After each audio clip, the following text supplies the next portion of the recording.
Welcome back, everybody. Derrick Sue, your East Oakland advocate. Well, today's topic is going to be real interesting and informative. And so it has to do with uh, Trump is doing to our immigrants. And yesterday, he made a really stupid comment about the crime in Oakland is out of control, which it is not.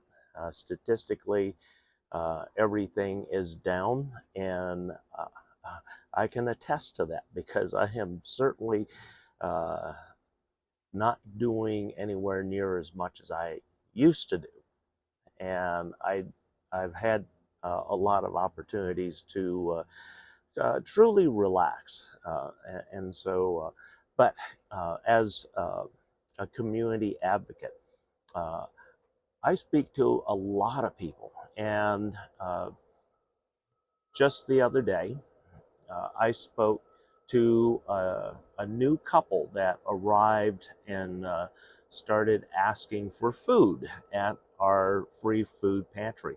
This is the kind of opportunity that uh, I really look for. And these are the kind of folks that truly need help. And I help put them in a good position to uh, land housing, real housing, but also medical assistance and just about anything and everything that is needed to get off the streets. But here's the thing, Oakland is a sanctuary city, which means that I work with those that are uh, born residents like myself. I'm a third generation uh, uh, uh, American born Chinese, an ABC. And my great grandfather, uh, he was literally who brought all of the family to these shores in 1868, somewhere thereabouts. And the first generation was born here, which was my grandfather. And then after that, my mother in 1922. My brother uh, was automatically a citizen because by in 1941 the laws had changed so that if you were born and you could prove that you were born here in the United States, you had automatic citizenship for because you were born in this country. Whereas uh, the exception before that was the 1882 Exclusionary Act, which brought in many other uh, racist rights theft, and we couldn't become citizens. That was my great grandfather, even though he became extremely wealthy. In fact, one of the wealthiest documented Asian businessmen in America. And that was for the 1900s. And it still holds up today. So, anyway, and he's also responsible for the creation of the Oakland Chinatown because of what he did. So anyway, third generation, but I work with immigrants, and sometimes they're documented, and sometimes they're not. In this case, it's an undocumented couple. They're very young. They're in their 20s. They've been living close by, and I've been observing them for nearly a year right now. And the thing about folks who pull away and really look for independence, we'll call it independence, from a community, they want their privacy for one reason or another, and we respect that. And until they make a uh, concerted effort to seek assistance, even if it's food. Yeah, that's what we're looking for. That's what I'm looking for. And so, and in this case, I was introduced to this couple through my food pantry manager, and she introduced them to me. She interpreted a little bit to me so that I could get an idea of what their needs were, what they're looking for, and how to steer them in a direction. So through the conversation, number one, we made sure they had food to take back to the shelter, to either eat immediately or to cook. And this couple also has a small child, under 8, and so that's very concerning because uh, CPS here in Alameda County has a tendency to take children away from families that are living on the street. And so I assured them that as an advocate, a community advocate for them, that I will be seeking all the assistance that they need so that it covers undocumented immigrants. And that's who I put them in touch with. And because the mother is literally within days, I mean days, of having a child.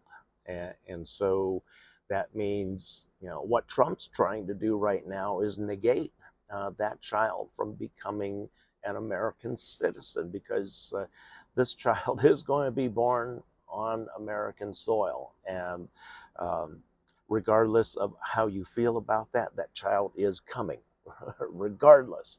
And so medical help is going to be needed. Otherwise, that child could be in danger of serious health problems or even death uh, at birth. And so it's important that they get the medical attention that they need immediately, which is what we've already started the ball rolling.